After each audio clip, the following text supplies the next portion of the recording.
ನಮಸ್ಕಾರ.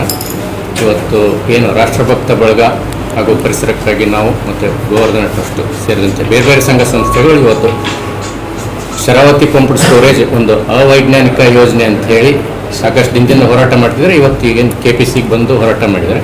ಇವತ್ತು ಸಹಸ್ರಾರು ಸಂಖ್ಯೆಯಲ್ಲಿ ಸುಮಾರು 100-125 ಬಸ್ಗಳಲ್ಲಿ ಒಂದು 6,000ಕ್ಕಿಂತ ಹೆಚ್ಚಿನ ಜನ ಬಂದು ಪ್ರತಿಭಟನೆ ಮಾಡುವಂಥ ಉದ್ದೇಶ ಇಟ್ಕೊಂಡು ಬಂದಿದ್ದರು.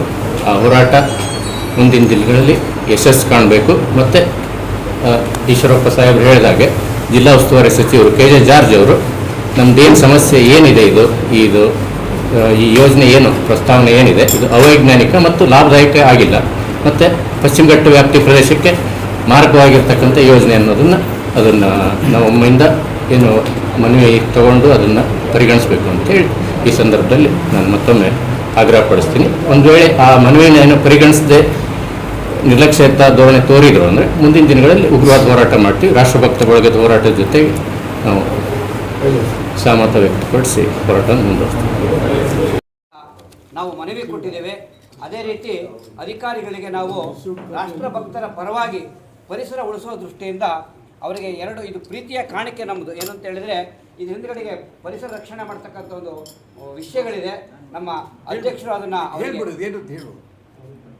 ರಾಷ್ಟ್ರಭಕ್ತರ ಬಳಗ ಶಿವಮೊಗ್ಗ ಶರಾವತಿ ಪಂಪ್ ಸ್ಟೋರೇಜ್ ವಿರೋಧಿಸೋಣ, ಪರಿಸರ ಉಳಿಸೋಣ ಅಂತೇಳಿ ಭಾರತ ಮಾತೆ ಚಿತ್ರ ಇದೆ. ಅದನ್ನು ಪ್ರೀತಿಯ ಕಾಣಿಕೆಯಾಗಿ ನಮ್ಮ ಅಧಿಕಾರಿಗಳಿಬ್ಬರಿಗೂ ನಮ್ಮ ಅಧ್ಯಕ್ಷರಾಗಬೇಕು ಅಂತ ಕೇಳ್ಬೋದು. ಹಾಕ್ಬೋತಾನೆ ಭಾರತ ಸರ್ಕಾರ ವಿರೋಧ ಏನಿಲ್ಲಲ್ಲ.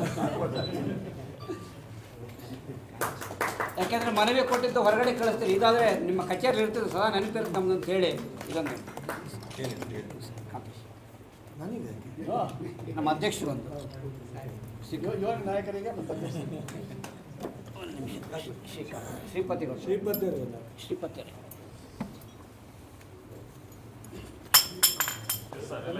ಹಾಂ ಓಕೆ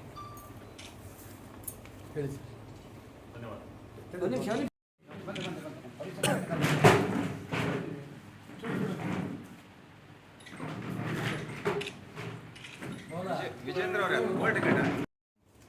ಪಂಪ್ ಸ್ಟೋರೇಜ್ ವಿಚಾರವಾಗಿ ಕೊಟ್ಟಿರುವ ಮನವಿಯನ್ನು ನಮ್ಮ ಮ್ಯಾನೇಜ್ಮೆಂಟ್ಗೆ ನಾವು ತಲುಪಿಸಿ ಮುಂದಿನ ಕಾರ್ಯಕ್ಕೆ ಅನುಕೂಲ.